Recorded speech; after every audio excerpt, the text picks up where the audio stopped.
ang pinaglalaban namin sa bundok.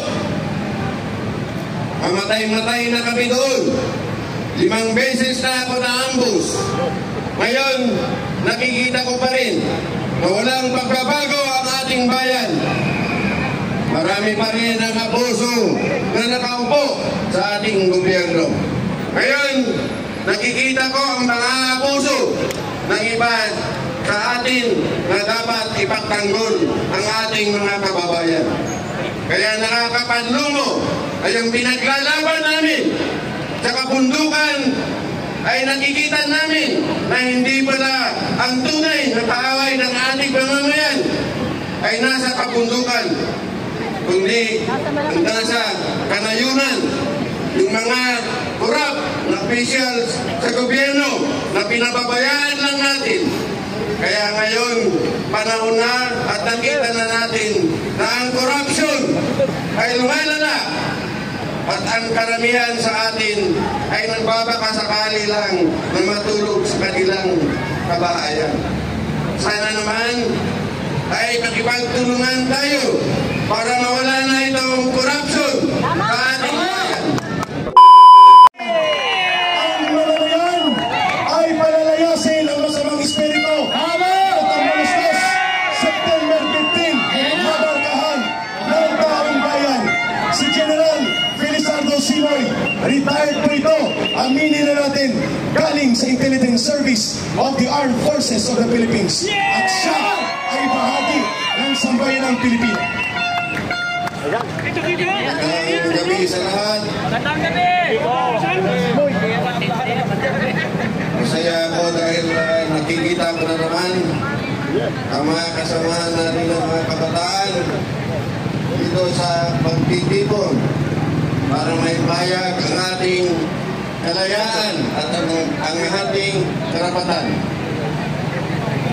Para malaman ng lahat, magandang gabi rin sa mga kapulisan. Bumabasa ka ulit after 23 years sa Mindanao.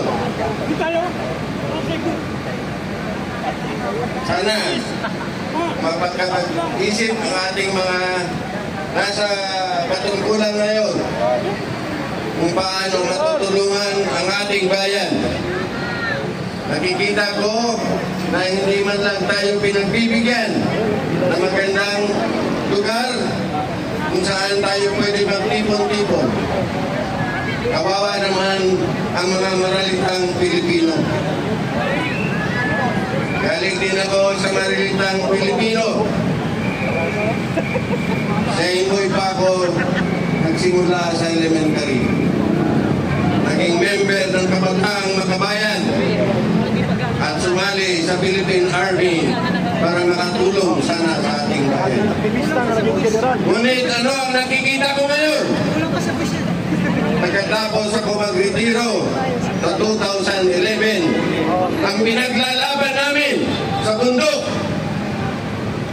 mamatay-matay na kami doon. 5 beses na ako na-ambush. Ngayon, nakikita ko pa rin na walang pagbabago ang ating bayan. Marami pa rin ang abuso na nakaupo sa ating gobyerno. Ano ang gagawin natin? Kailangan lang ang peaceful na pagpapahayag ng ating kalayaan at karapatan. Kung hindi alam ng mga kapulisan, kung mga assign ako sa Davao, 10 taon.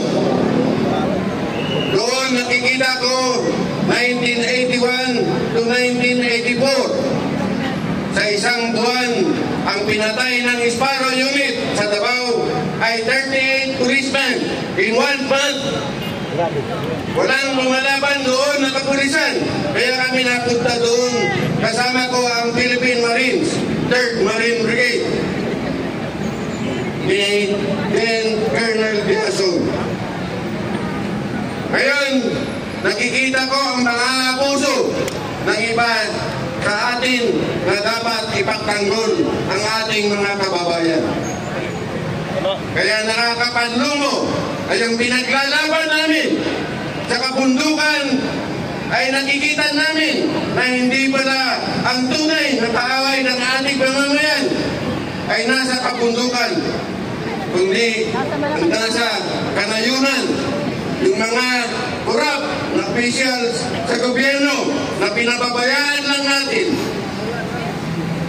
Kaya ngayon, panahon na at nakita na natin na ang corruption ay lumalala at ang karamihan sa atin ay nagbabakasakali lang na matulog sa kanilang kabahayan. Sana naman ay makipagtulungan tayo para mawala na itong corruption sa ating bayan. Maraming salamat po. Maraming salamat mula kay General Felizardo Simoy, retired General from the Armed Forces of the Philippines. At marami pa siya. Thank you, General Simoy, sa pagmamahal mo pa rin sa bayang ito. At natutuwa at nagagalang kami na kasama ka dito ngayon. Pakinggan natin ang boses ng kababaihang Muslim na nakikipagkaisa, Kristiyano at Muslim, na nagundong ang panawagan ang taong bayan, Kristiyano, Muslim at iba pa, na nanawagan ng pagpapalayas kay Marcos at Romualdez. Narito po si Ma'am Saira. Assalamualaikum warahmatullahi ta'ala wabarakatuh. Allahu Akbar. Nandito po tayo sa malapit sa Entrance Ramp, kung saan nandito ang makapangyarihan, kung saan nagaganap kapag tayo mga bawat Pilipino ay nananawagan para tawagin ang mga pinuno na namamahala sa ating bansa.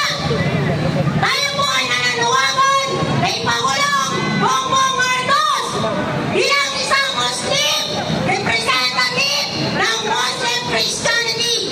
Andito po tayo para manawagan na magkaisa na tawagin si Bongbong Marcos, lumayas ka na! Maawa po kayo sa mga Pilipino na dumaranas ng kahirapan, ng dulot ng korupsyon. Maawa po kayo sa mga taong dumaranas ng matinding pagbaha sa ating bayan, Pilipinas. Tayo po ay magkaisa upang manawagan na si Martin Romualdez na siya ang main author ng flood control at ng corruption. Sama si Santico! Papayag ba tayo na manatili ang Bongbong Marcos sa kanya? Tayo po ay manawagan na lumayas na ang nagpahirap sa bawat Pilipino dito sa bayan ng Pilipinas. Papayag ba tayo na si Martin Romualdez ay manatiling House Speaker ng